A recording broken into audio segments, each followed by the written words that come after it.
The Freemans have dedicated their life's work to the study of bilingual education and travel widely working with teachers in the U.S., Mexico, and South America.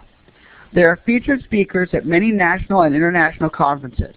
They have published a number of articles and books, and their most recent book is Between Worlds, Access to Second Language Acquisition, 3rd edition, that addresses the most recent trends and issues related to working with multilingual students.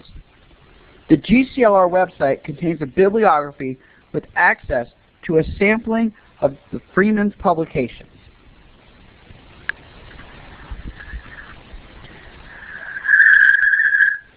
At this time, it is my honor and pleasure to introduce the Freemans and their presentation entitled Academic Language for English Language Learners. Let's give them a virtual round of applause.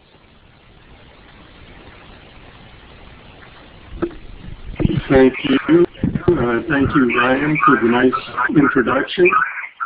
We're looking forward to talking with everyone tonight. It's been interesting to see names of people we know. We are going to try to cover several things tonight, but as we do, we are thinking of all the different people involved. We would like, before we begin, to kind of give a special recognition to those who have suffered with Hurricane Sandy. We have many friends and colleagues and even family members who have been affected, and we know that there are many of you out there who maybe are listening and maybe some who couldn't listen because of the storm. Also welcome our international people. It's always exciting to see people from around the world joining in these conversations with us.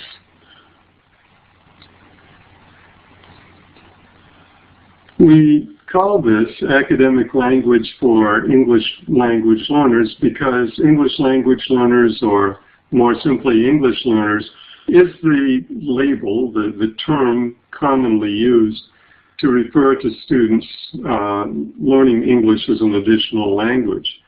However, Ofelia Garcia has written quite extensively on bilingual education, and she makes a good argument that we should think of these students as emergent bilinguals rather than English language learners. The term emergent bilinguals, I think, helps to validate what the students bring, and it also helps us to see that the goal for education of these students is that they become not only bilingual, but also biliterate. So that's the term that we'll use during this talk. To give you a quick overview, we want to talk for a few minutes about who needs academic language, and then a little time on what is academic language, because our experience has been that there has been some confusion about what academic language actually is. But we'll spend most of our time talking about how teachers can help emergent bilinguals develop academic language. When we think about who needs academic language, not only our doctoral and master's students, but struggling readers and writers who are native English speakers, as well as emergent bilinguals, need academic language. But when we talk about emergent bilinguals, it is important to recognize that they're not all alike. They're certainly not a homogeneous group. And we're going to talk about 4 types of emergent bilinguals, but still keeping in mind that within any category, there's going to be considerable variation. In fact, not only is there variation among emergent bilinguals, there's also the fact that emergent bilinguals may be trilingual, multilingual. Garcia recognizes this when she uses this term, but she also wants to make clear that the word bilingual shouldn't be a word that we can't use. And so she wants us to get the word about bilingualism, trilingualism, multilingualism out there. This is Marissa. She is a 9th grader in an urban high school in a large city in Texas.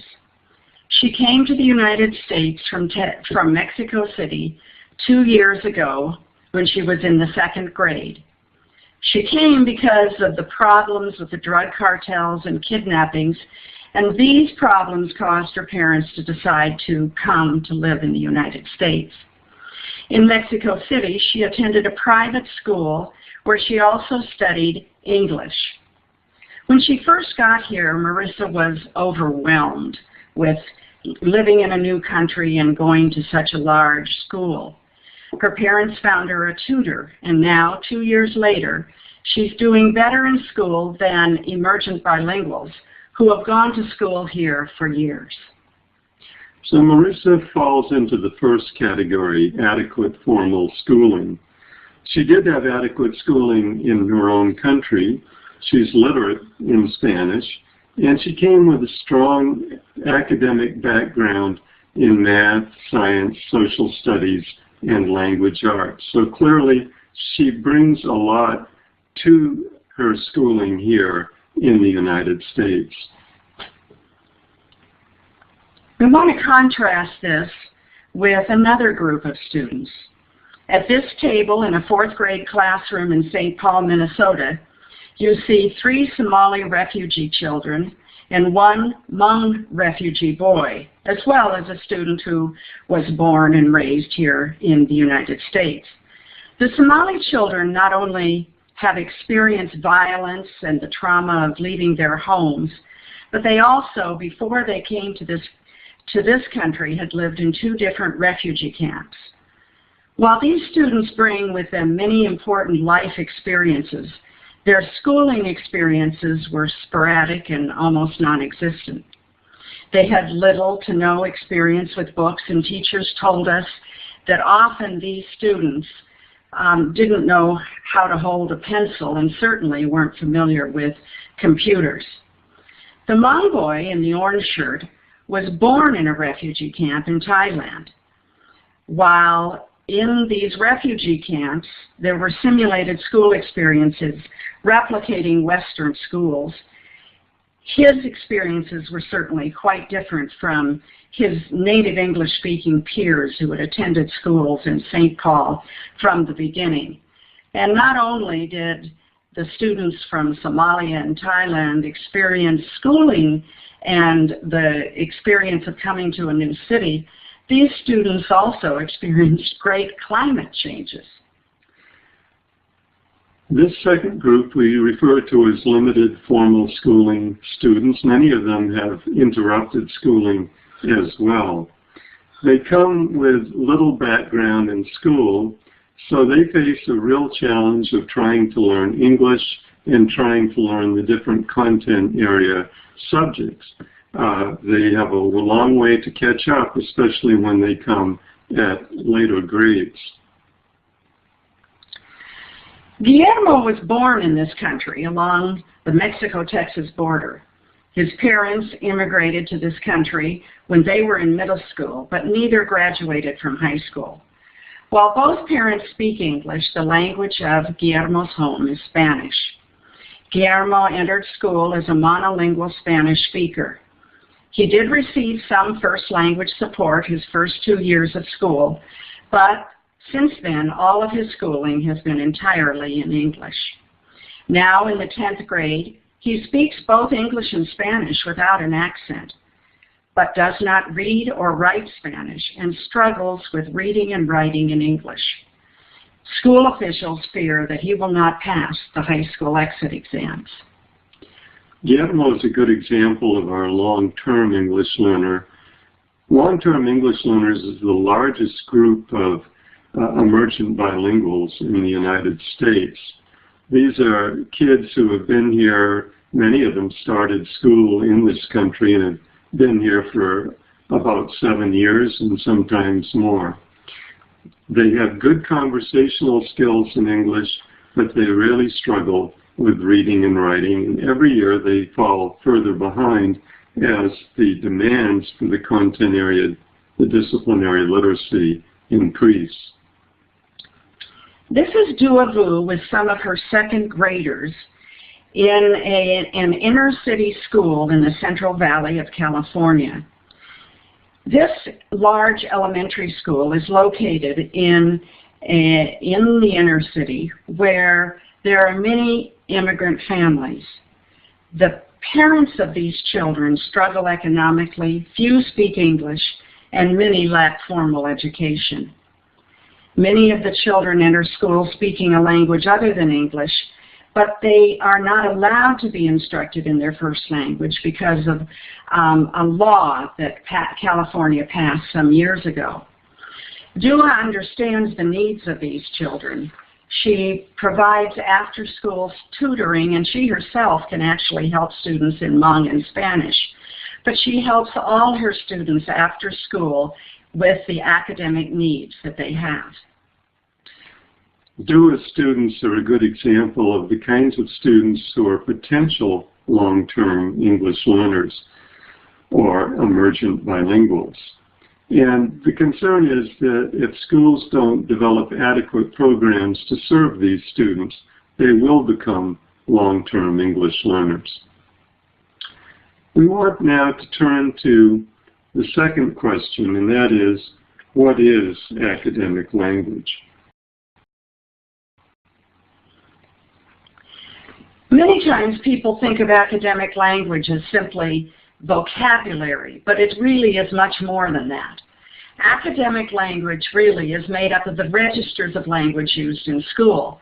When we think about how we use language every day, we use different intonation, different vocabulary, more complex or less complex syntax automatically when we speak to our peers, when we speak to children, when we speak to the grocery store person, or if we speak to perhaps the superintendent of schools or our professors.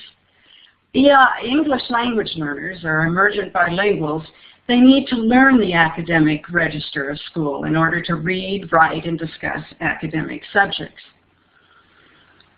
Now, the primary function of school is to prepare students with content knowledge and academic language, because having the content knowledge is not enough. They need to be able to write about it, they need to be able to talk about it, and they need to be able to understand the text they read. So students with academic language, we might say, need to communicate like mathematicians in math, scientists in science, social scientists in history and social science, and literary scholars in language arts. Jim Cummins is the person, I think, that drew people's attention early on to a distinction between conversational proficiency in a language and academic proficiency. He wanted to do this to help account for the fact that some students who seem to speak and understand English quite well, students like Guillermo, still had a hard time in performing well on different sorts of school tasks. And Cummins developed a model that's represented by this quadrant. He said we could think of language as moving from cognitively undemanding down toward cognitively demanding. At the same time, we could think of language as being either more context embedded or more context reduced. Clearly, there's always context, but sometimes there's more and sometimes there's less. When it's context reduced, for example, we often have to rely much more on the words. When it's context embedded, there's extra linguistic support. Now, he went on to say that conversational fluency depends, it shows up, we should say, in situations where the language is generally cognitively undemanding and context embedded, whereas our academic language proficiency is evident in situations that are much more context reduced and cognitively demanding. Our target for teaching, and this is the point we really want to focus on, should be to keep the demand for high cognitive demand, and at the same time to provide scaffolding to embed the language. Now, if we look just a moment at what kinds of language we're talking about in these quadrants, in the upper left, context-embedded, cognitively undemanding language. Students might talk about their favorite foods or write about their experiences. Whereas if you go to the top right, where it's cognitively, not so cognitively demanding, but is context reduced, I think particularly of my son-in-law who loves soccer and can talk about a soccer game in great detail. It's not cognitively demanding for him, even though the game just happened in the past or is coming up in the future. It's not, the context is not there. Or when we send an email to a friend, that's not cognitively demanding, but our friend is not there. You go to the bottom right, that's context reduced, cognitively demanding, reading a chapter in a science book and answering the questions at the end. I think of texts and the many benchmarks that are given to children. There's no context there for them. They may be cognitively demanding, but generally they're lost. So instead, let's look at the quadrant to the left where we say teachers should be teaching. The content should be cognitively demanding as well as the language, and it should be context embedded. Something like teaching a science lesson about solar eclipses using visuals, or going on the internet to look things up in pairs, or having students respond to a novel by creating a Facebook page for one of the characters. That's where we should be teaching. Now, Cummins talks about the quadrants as cognitively undemanding, cognitively demanding, context embedded, or context reduced. Pauline Gibbons, who has written about English language learners and talked about scaffolding and also how they need academic language, has taken these ideas, and we've kind of played with them a little bit, and talked about how teachers should teach in the challenge zone. So low challenge, cognitively undemanding; high challenge, cognitively demanding; high support, context embedded; and low support, context reduced. And she says students then may respond in different ways to this challenge zone. For example, when there's low challenge, high support, students are in their comfort zone. And unfortunately, when we have students, emergent bilinguals in schools, we very often leave them there because we don't want to push them too hard. However, low challenge, low support, that's their boredom zone. We shouldn't have students there. Low support, high challenge, those standardized tests, high stakes testing, frustration, anxiety zone. And instead, we should be teaching where there's high support and high challenge, a learning, what she calls a learning engagement zone, Vygotsky zone of proximal development. We may look at one more way to look at academic language, and that is along a continuum. Many linguists look at academic language along the continuum, which makes a lot of sense.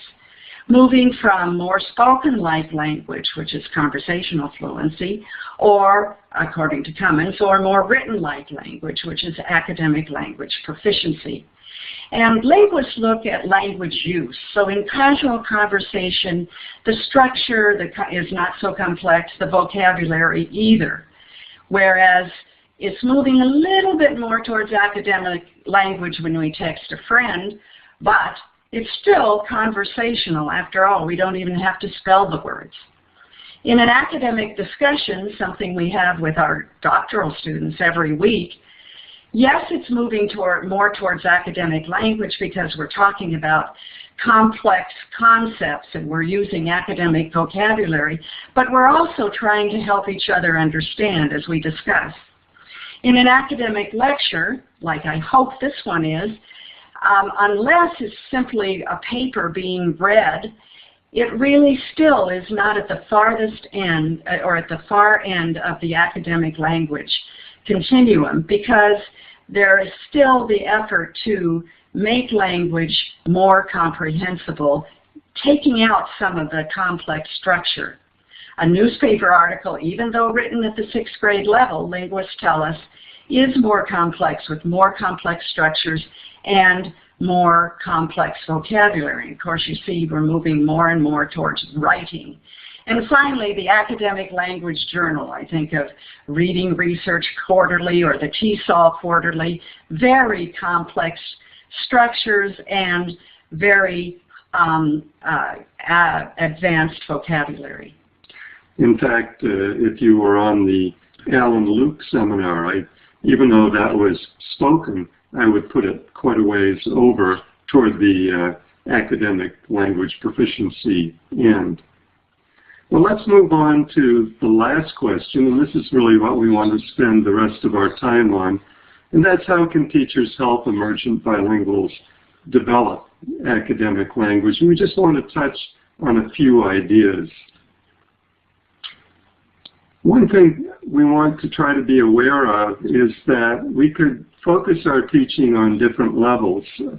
As Bonnie said, there's been a lot of attention to the word level, to vocabulary, but we should also consider sentences, paragraphs, and really the text. From a more holistic perspective, we should always get to the text, because some students can use big words, but that doesn't make their writing academic.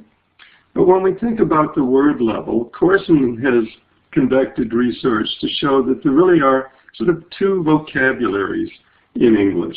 Our conversational vocabulary is made up mainly of Anglo-Saxon-based words, those four-letter words, short, simple words, whereas academic vocabulary has a much higher number of words from Latin and Greek. Those have more syllables, they have the prefixes and suffixes, they're much more complex. Donna Brooke put a little chart in a book she did on the history of English, and in there she shows some nice examples of these differences between the more Anglo-Saxon, the French, and the Latin. So you have a word like fear in English that's Anglo-Saxon based. From French we get a word like terror, in Latin a word like trepidation. And you can see the other examples here. For example, moving from holy all the way across to consecrated. And certainly students with conversational English might know the words in the left column, but they're unlikely to know the words in the right column unless they read extensively, as Steve Krashen keeps reminding us we need to do lots of reading. I want to give you just one example of a teacher who was helping her students learn about tone. Mary taught newcomers in second-year ELLs at a high school level. She wanted to involve her students in activities so that they could respond to literary text by analyzing the tone. She knew she had to do this because this was something that appears in high-stakes tests, but she also wanted them to do it to appreciate what they were reading. She needed to help her students then develop the concept of tone as well as the vocabulary that they needed to analyze the tone of text passages. So she did various things. Students were given a list of vocabulary words that were used to describe tone in a text passage. They discussed these words. Then students created their own tone dictionary. Remember now, these are emergent bilinguals who are not totally fluent yet in English. They also created a poster to represent one of these words. The words were not easy words. They were tone words, words like candid, nostalgic, somber, contemptuous, condescending, giddy. And as we have some examples here to show you. Here is an example of one of the tone dictionaries that one of the students made. And what they did on each of the pages of their tone dictionaries is they chose their word, they defined it in their own words, then they also, in their own words, told what the opposite was, and then made a personal connection. In this case, candid, definition, honest, truthful, opposite, liar, dishonest. This word reminds me of my sister Abby, because she always tells the truth. You see the artwork here. The next one is an example of a poster, and we love this poster because the poster itself tells about this tone word. It is truly a giddy poster, with words like iPod and McFlurry and McDonald's and movies and rainbows and colors that are indeed giddy. And one more that is perhaps a little more serious, but we thought was incredibly well done. The word chosen was condescending. And the top shows the reality of the character who is condescending among people who are bigger or perhaps more important. Yet what he thinks is the drawing below, how he thinks and treats others in a condescending way as much bigger. Now, Mary did these kinds of activities first to help students understand the tone words, but then, of course, they looked at passages, beginning with short passages, working together, and they used passages then that the students could identify the tone of as they worked through passages and finally novels that they were reading. Let's move on then to the sentence level. And this is an area that students do need to develop. We might think of it as going in a couple of stages. And the first stage is moving from simple or compound sentences to more complete sentences with subordinate conjunctions. What we see early on, and you know this, simple sentences are a whole string of sentences joined by and. But the kinds of things they have to read and write eventually are more complex. Here's just a short example from history. The early colonists who settled in the new land struggled to become self-sufficient because they lacked familiarity with local conditions. As a result, many of the early colonies failed when colonists planted the wrong crops or planted them at the wrong times. Two sentences, but quite a few different ideas and different clauses. One thing teachers have done is to help students identify the words that connect clauses within a sentence or words that connect sentences. These are often called signal words, and teachers can teach different types. For example, cause-effect would be one type. Klein has suggested a good activity to help students who need to move this way, and he calls it deconstruct, reconstruct. What we do is take these passages that have sentences with embedded clauses and subordinate clauses, break them into simple sentences. Now, it's important to do this with key passages because we always want to focus on the content and not just the grammar here. But we could take that history passage and break it down into 6 simple sentences. Then we have students work together and try to come up with other ways to combine these sentences. While they're doing this, they're not looking at the original passage, and the goal is not to recreate the original, but to find new ways. So, for example, they might combine the first 3 sentences and start with something like, since they lack familiarity with local conditions, the early colonists struggled to become self-sufficient after they settled in the new land.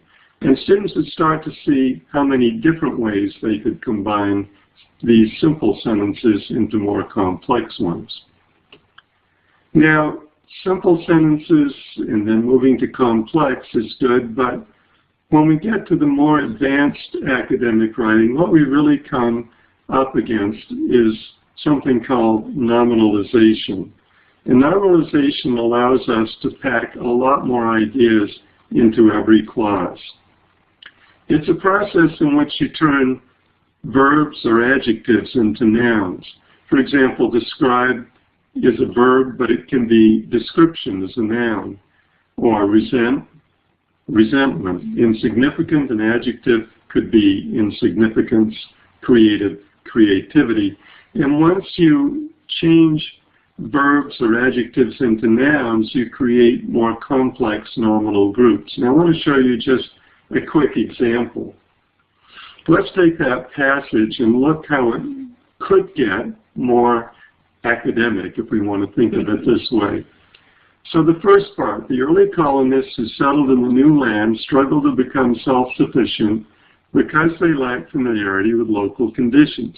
Now, if we change some of these verbs like struggled to a noun struggle, and if we change an adjective like self-sufficient into self-sufficiency, turn the verb lacked into lack, we can actually eliminate the conjunction because and end up with the early colonists' struggle for self-sufficiency in the new land was impeded by their lack of familiarity with local conditions. And of course, we also have a passive over on the second side. Look at the bottom, similar thing. As a result, many of the early colonies failed when colonists planted the wrong crops or planted them at the wrong times. We can change this to the failure instead of colonies failed. The failure of the early colonies was the result of the colonists planting the wrong crops or planting them at the wrong time. So changing the verb planted to planting.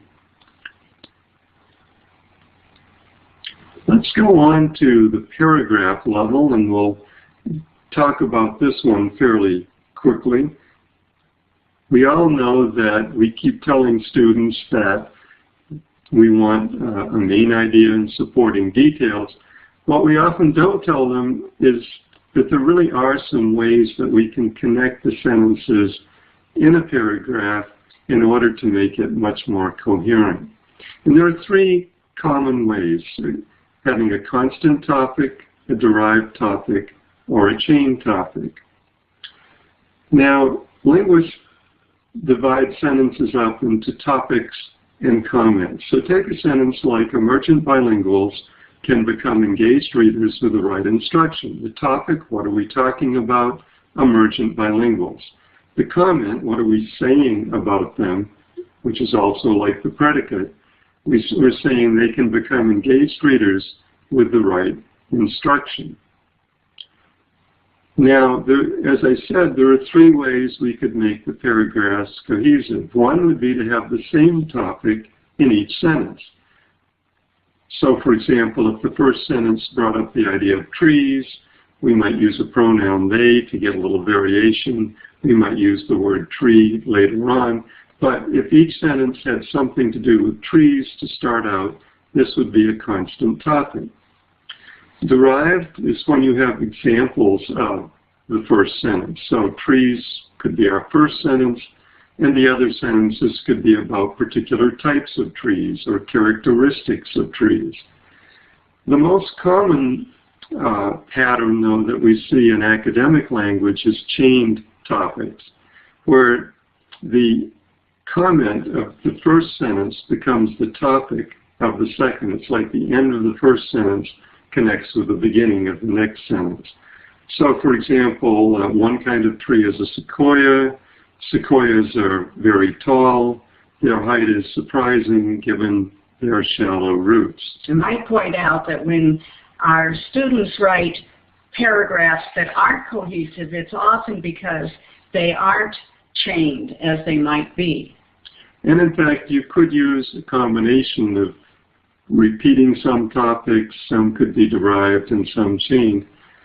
Just as one example, if you were looking at history, social studies, the discovery of gold in California led to an influx of fortune seekers. Seekers, not speakers.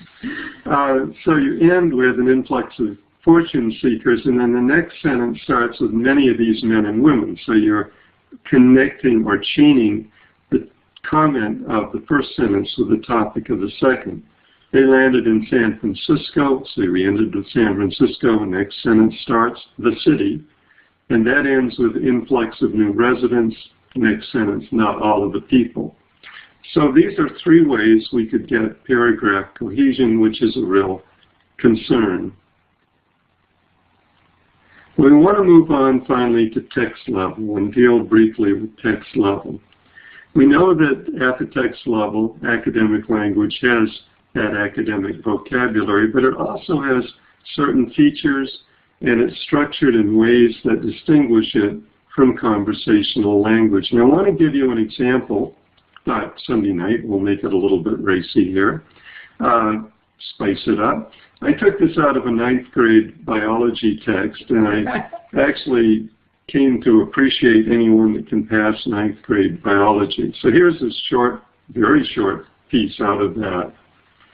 It says, like many organisms studied in this chapter, planarians are hermaphrodites. During sexual reproduction, individual planarians exchange sperm, which travel along special tubes to reach the eggs.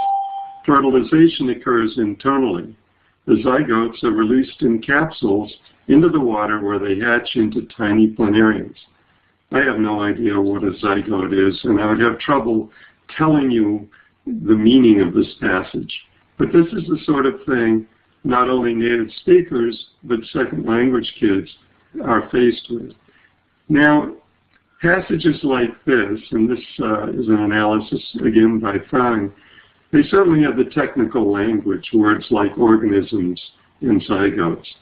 In addition, they have abstraction. One is that we use nominals. For example, fertilization comes from the verb fertile. Fertilize, let's get the right word here. Fertilize, normally you have like the farmer fertilize the field. You have an actor and an action. That's fairly concrete. When it becomes fertilization, it's much more abstract. There's no one doing it. In fact, you have sex here without any actors. Released is a passive that again takes away who's doing the releasing. Another thing that linguists measure is density, and density is measured as the number of content words, nouns, verbs, adjectives, and adverbs in every clause. Notice here, this has about 5.5, 5.4 content words per clause. Conversational language has about 2, so it's got more than double the cognitive load, if we want to think of it that way.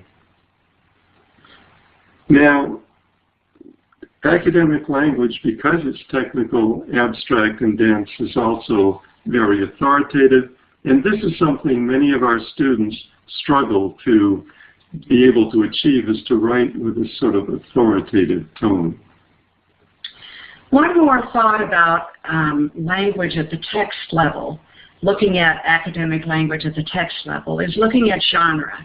We often think about genre as in language arts. It's poetry and plays, but every content area has its own genre. So genre are types of text, such as procedures and reports and analyses. Each genre has its own organizational pattern and its own features. Students need to learn genres as they study different content areas, and of course, teachers need to help them. Science teachers, math teachers, social studies teachers, and language arts teachers need to help students understand the structure of these different genres. Within genres, there are many kinds of genres. These are just a few. There are personal genres like narratives. There are literary genres like poetry. There are factual genres like procedures. There are analytic genres like explanations. So within each of these genres, there are different types of structures that students need to understand. We thought that what we would do is end this talk with one last sort of a light example, but one that really shows one type of genre, a procedure. Mary involved her students in writing factual genres. One project built on writing procedures. She knew that her students would need to write procedures in their other classes. And she also wanted students to use signal words to show sequence. Now, she allowed students to choose things the first time they did this from their own lives.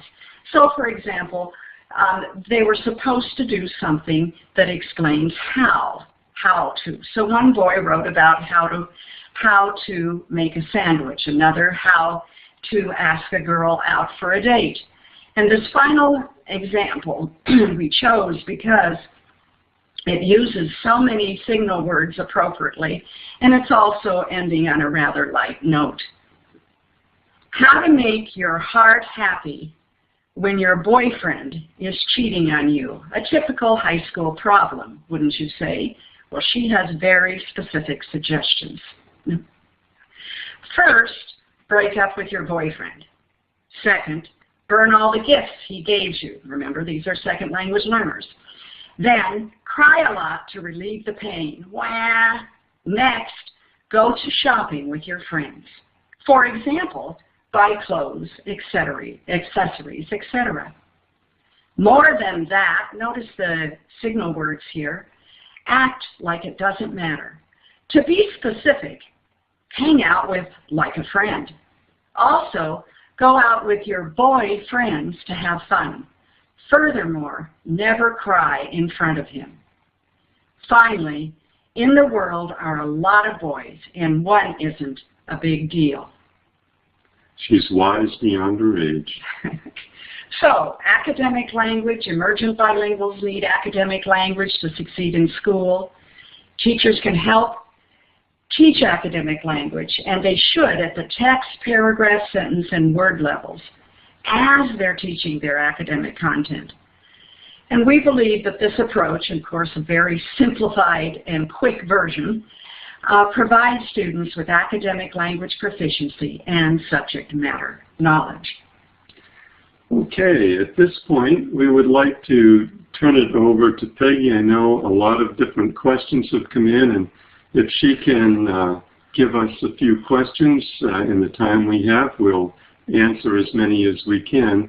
I do want to say that if we don't, whoops, I guess I'm not going to get to that. If I meant to put up our email, but if you want to email us, it's simply david.freeman@utb. Thanks, David. Thanks, Bonnie. That was extraordinarily interesting. We did have quite a few questions, and I am going to get to a few of them. First of all, one of the early questions that we had, Bonnie and David, was the idea of the term academic language. What makes language academic? And one of our participants says, I understand I haven't mastered academic language of everything, and so they're just kind of wondering what makes language academic or not. Cummins talks about the academic registers of school, and I think the easiest way to think of academic language is the kinds of language that shows up in textbooks and in school situations.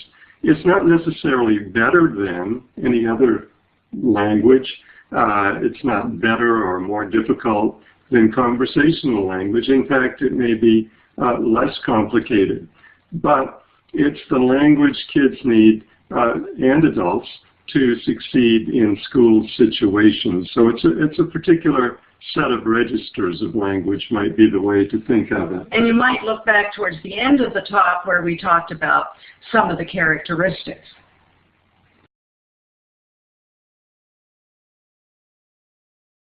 Here's another question. I'm going to combine both Krista and Melissa's question. It was a little bit early on. Melissa writes, professors, do you believe it's necessary for bilingual students to develop a strong foundation in literacy in their native /home/second language before receiving instruction in English? And Krista writes, how important is it for English learners to continue to expand their education in their home language while they begin to learn a new language? Of course, we love those questions. Yes, definitely, it's important that students develop their first language. We do believe, however, and in fact Cummins has said that he has been misquoted when people said that first you have to do one and then the next. Bilinguals all over the world are developing one language, two languages, trilinguals, three languages at the same time. Yes, it's important to continue the development of the first language because of believing in transfer, something we didn't, of course, have time to talk about tonight, but it is important to consider developing the first language You don't need to start with one. If you are developing literacy in both at the same time and you're doing it well, then you can develop both at the same time. And in addition, it's the longer you develop it, the better. We have a doctoral student who finished a dissertation where students were developing 2 languages. Students who ordinarily fail all the way through high school, those students are every single student in a cohort is going on to college. And these students generally have a 50% dropout rate.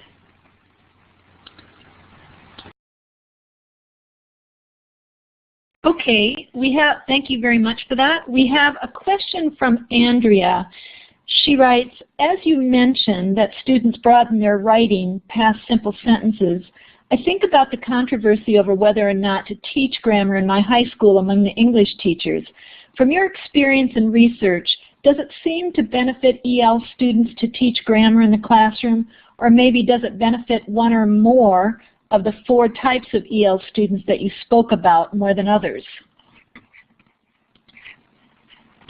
That's a really good question. Certainly, if you have, we'd have to adjust and differentiate our teaching because you always have kids at different levels, and I think that's a good point.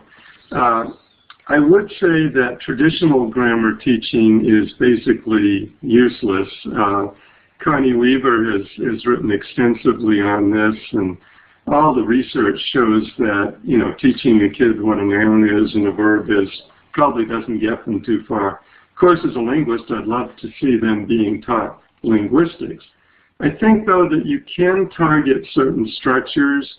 You can help them by kind of demystifying it. That's what I like about that idea of looking at different patterns, say, within a paragraph, or different ways to connect simple sentences to make them more complex. But it has to be pretty directly applied. It can't, trying to first teach grammar and later to hope it improves the writing doesn't seem to work. But that doesn't mean that you don't pay attention to language and help them become more proficient. As Weaver always talks about, we should be teaching language, we should be teaching grammar in context at all times. So I think that would be probably what we see as the best answer for that question. Peggy, go ahead. David, HK Kim asks, are you using a particular discourse analysis tool when you study the language of students' written word?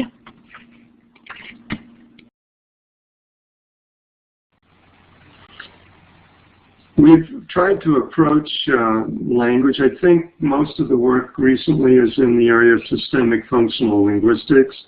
And so I was trained in a Chomskyan linguistics, so I've been trying to read a lot. Both of us have attended sessions. The last TESOL had a big emphasis on systemic functional linguistics and the work of Michael Halliday and a number of people. And that's been, I think, quite helpful in trying to understand how language functions in different contexts of use. So I think that's sort of what I need to say there.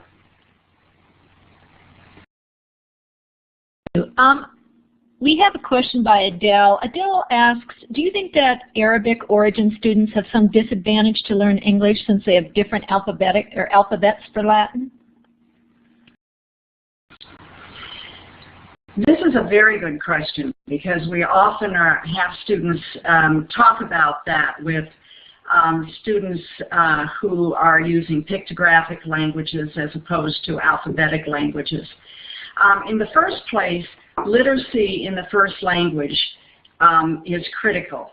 And it doesn't matter if it's in Arabic or in Chinese or in Spanish or in French. Students acquire an understanding of language, language use, and language structure through their first language. Yes, there are perhaps more challenges because they're also looking at a different system. However, I don't think that we should look at it as a disadvantage that a student speaks Arabic or Chinese, or as opposed to an alphabetic language at all. Do you want to add to that? Yeah, it's interesting to see the different alphabets. And for example, we teach, directionality in the concepts of print. And what a student who reads Arabic needs to understand is it's right, Arabic is right to left, but English is left to right. But they have the concept of directionality. They also know that the characters do represent sounds. Now, in languages like Mandarin, the characters don't necessarily represent sounds, so they have to find other ways. I think what's the benefit is when we keep the focus on meaning, then more surface issues such as different alphabets are not quite so important as when we try to really teach from a more phonics-based approach. We do need to help them see how in English the letters relate to sounds, but always with a focus on meaning, and they do bring a lot of knowledge if they can read in any language at all. Okay, another question? Yeah, there's an interesting question. Melissa asks, how does dialect, or let's say pidgin, does that have any impact on academic language learning, even if they're like English speakers? Well, another of David's favorite topics here. Yes, as a person who comes from Maine, who does have a bit of an accent, although I kind of suppressed it after living away from Maine for a long time. It's the same kind of thing. We worked with a boy from Oklahoma, and when he first came to school, teachers were concerned because his accent in California, his dialect was very different. But it really is, in fact, it's really tricky to see when a dialect stops and a language begins. People have said, a language is just a dialect with an army and a navy. But when you really think about it, it shouldn't be a concern unless we focus on surface issues, unless we're concerned with having kids read out loud with very standard kinds of pronunciation. And that probably shouldn't be our main focus in any of our academic classes. So I don't worry about different dialects, and certainly emergent bilinguals speak English in a way that's non-native-like, but that doesn't seem to be a barrier. Dialects have underlying structure just as languages do, and dialects, in fact, by many are considered languages. So we need to be very careful about thinking that dialect is a handicap. Kids here in Texas, they speak some Tex-Mex, but it's not really a deficit. Esther asks, how do you work with students in a school setting that expects them to focus only on English and never use their languages of origin? Well, my first response is you don't. You definitely bring in their languages, even in areas in places where language is supposedly declared illegal. There are ways that teachers, we've written about this actually, ways to bring in students' first languages even when and cultures, even when teachers don't speak the languages and aren't familiar with the cultures. I think it behooves any teacher to validate a student's first language, first culture at all times. Ofelia Garcia has done some work in this, and there are some recent resources available about using students' first languages in translanguaging in the classroom, and I'd be happy to give people resources if they email me. It is a tricky question, though. I know we were in Arizona shortly after they passed, what was it, 228, and or whichever thing it was they passed. But, Teachers can work around it. Certainly we can't deny the kid their language because that's part of who they are, and as Cummins has pointed out, school is a place where kids are always negotiating their identities. So we have to try to find ways to do our best, even in repressive situations. I have several other questions, but unfortunately we've run out of time, Bonnie and David. I really appreciate your thoughtful presentation and your responses to the many questions that we've had. Can we give Bonnie and David a round of virtual applause for their wonderful presentation? And I have actually pasted David and Bonnie's email address in the chat area. I'm going to just see if I can paste that in there again. And I'm going to go ahead and turn it over to Ryan now. Drs. David and Yvonne Freeman, thank you for your insightful and engaging presentation. Please join me in extending a virtual round of applause to the Freeman. Drs. David and Yvonne Freeman, you certainly offer an intriguing and forward-thinking perspective on tonight's literacy conversation and much to consider in the realm of literacy education. Thank you for this. Let's give them another virtual round of applause. From around the world joining in these conversations with us.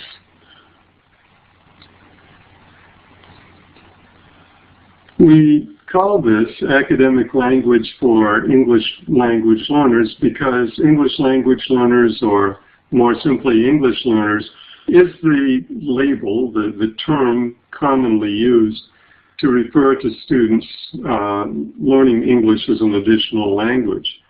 However, Ofelia Garcia has written quite extensively on bilingual education, and she makes a good argument that we should think of these students as emergent bilinguals rather than English language learners. The term emergent bilinguals, I think, helps to validate what the students bring, and it also helps us to see that the goal for education of these students is that they become not only bilingual, but also biliterate. So that's the term that we'll use during this talk. To give you a quick overview, we want to talk for a few minutes about who needs academic language, and then a little time on what is academic language, because our experience has been that there has been some confusion about what academic language actually is. But we'll spend most of our time talking about how teachers can help emergent bilinguals develop academic language. When we think about who needs academic language, not only our doctoral and master's students, but struggling readers and writers who are native English speakers, as well as emergent bilinguals, need academic language.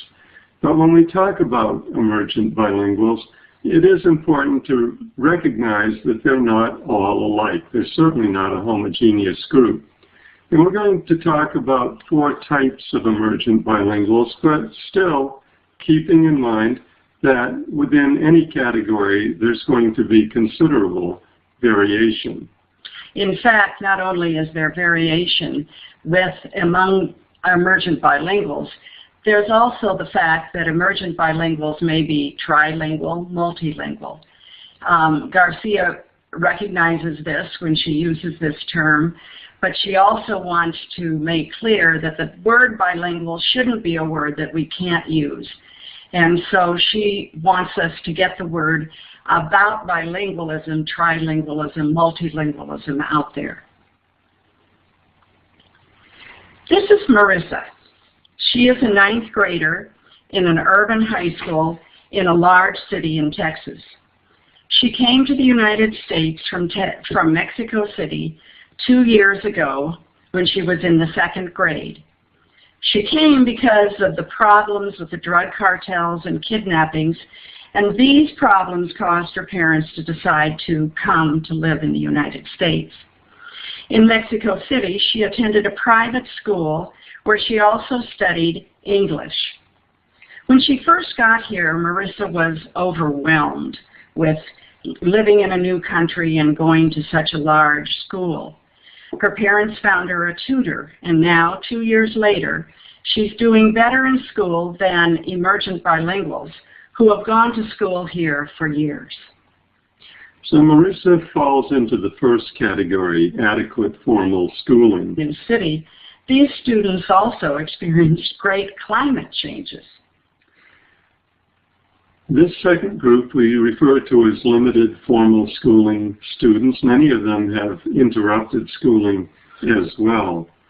They come with little background in school, so they face a real challenge of trying to learn English and trying to learn the different content area subjects. They have a long way to catch up, especially when they come at later grades. Guillermo was born in this country along the Mexico-Texas border. His parents immigrated to this country when they were in middle school, but neither graduated from high school. While both parents speak English, the language of Guillermo's home is Spanish. Guillermo entered school as a monolingual Spanish speaker. He did receive some first language support his first 2 years of school, but since then, all of his schooling has been entirely in English.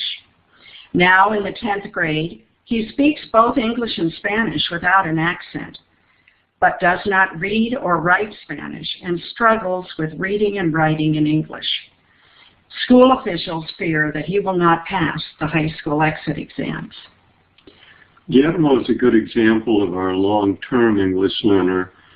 Long-term English learners is the largest group of emergent bilinguals in the United States. These are kids who have been here. Many of them started school in this country and have been here for about 7 years and sometimes more.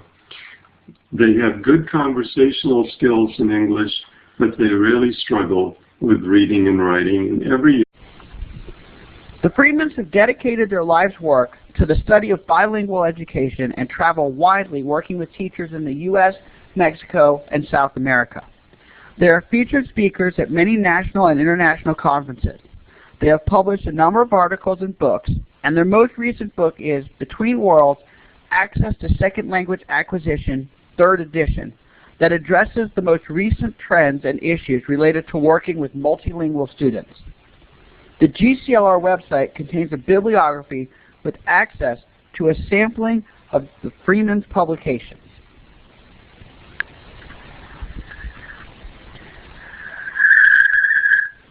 At this time, it is my honor and pleasure to introduce the Freemans and their presentation entitled Academic Language for English Language Learners. Let's give them a virtual round of applause.